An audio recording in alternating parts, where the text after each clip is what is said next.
Conrail, or the Consolidated Rail Corporation, was a U.S. government-funded, for-profit corporation created in 1976 in April Fool's Day to save the collapsing rail freight infrastructure in the Northeast and the Midwest by consolidating bankrupt lines such as Penn Central, Reading Lines, and many more others.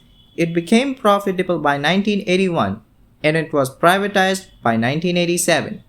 And finally, it was split between CSX and Norfolk Southern in 1999. In total, they had more than 5,000 locomotives, which is kind of massive. Even though they had 5,000 locomotives, or probably more than 5,000 locomotives, not all of them were the same paint as others. Wait, what in the what?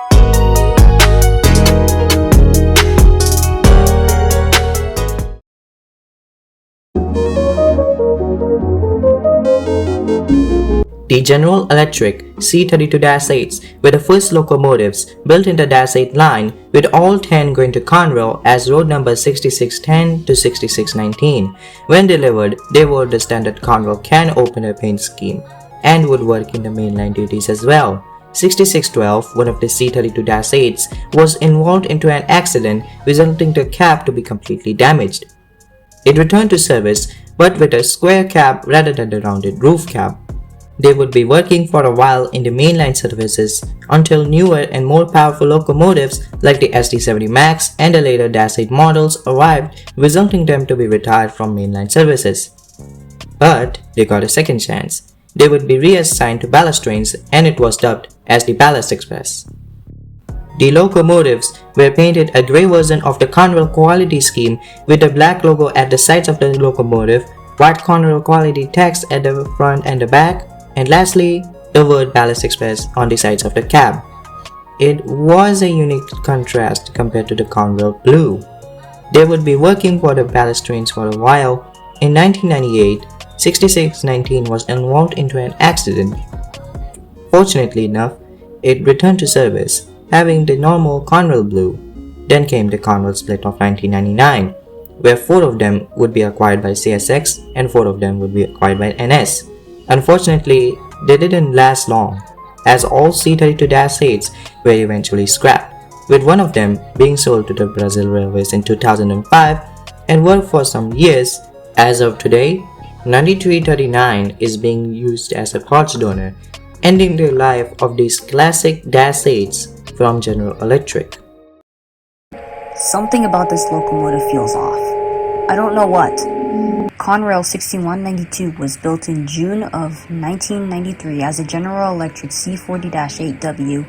It would be working for a while in Conrail until it got wrecked in May of 1995, resulting in the cab of the locomotive to demolish. It would be repaired and given a new cab, but the new cab was different because it was given a C40-9W cab from Norfolk Southern, resulting in having no marker lights and number boards at the top of the cab. It would be working for Conrail until it was sold to CSX to GECX in 2018 and was scrapped in 2022. Huh? Yellow pilots? Conrail 7898 is a EMD GP38 built in February of 1972. Started out as a Penn Central unit, then it would be acquired by Conrail in 1976, still bearing its original number. It would be working for Conrail for a couple of years. At that time, Conrail decided to experiment their paint schemes for better visibility in foggy areas. As yellow was being the best color, Conrail decided to try. In 1993, 7898 would be outsopped with a new coat of Conrail paint, but something was off. Yeah, instead of painting at the front of the cab like the FP9s, they decided to paint it at the both ends of the pilots at the bottom, making it unique. It would be nicknamed as Yellow Pilots. Unfortunately though, this experiment would be discontinued as rust and debris was covering their both of the ends, making it less visible. 7898 would be working for Conrail with that same paint for some years until it would be acquired by NS, would be renumbered to 2942. Then it would be sold to Object Corman, renumbering to 3801. As of today, it is still working for Object Corman. Well, that's something. Here are 4800. nicknamed Old Rivets, was a unique, first-of-its-kind prototype for the Pennsylvania Railroad GG1 class of electric locomotives. Built in 1934 by the Baldwin Locomotive Works and General Electric, it was the only GG1 to feature a riveted by design before later models switched to welding.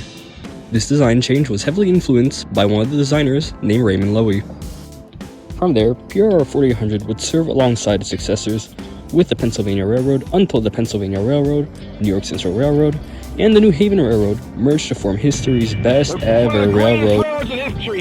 As in 1970 with Penn Central's bankruptcy, PRR 4800 was one of the first GG1s selected to be purchased by Conrail to serve along the electric corridor for which Conrail had inherited from the Penn Central. It would serve alongside Conrail, as well as its successors, from 1970 until 1976.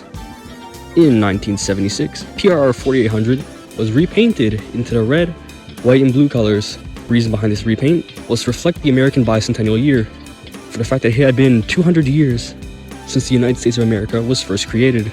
After the bicentennial celebration, PRR 4800 returned back to Conrail and was the first ever GG1 on Conrail's roster to receive its paint scheme. Unfortunately, like all other locomotives, everything has a lifespan, and in 1979, PRR 4800 was retired. To this day, you can still find it within the Pennsylvania Railroad Museum. Do it! Just do it! Conrail 1621 was a EMD GP 15-1 that is famous for being featured in a 1995 advertisement with Nike for the Boston Marathon, where it was temporarily repainted with the Just Do It slogan. Originally built in 1979, the locomotive served Conrail when it was transferred to Norfolk Southern, becoming NS 1408. After the Conrail split in 1999 and eventually was sent to LTX to rot in the deadline.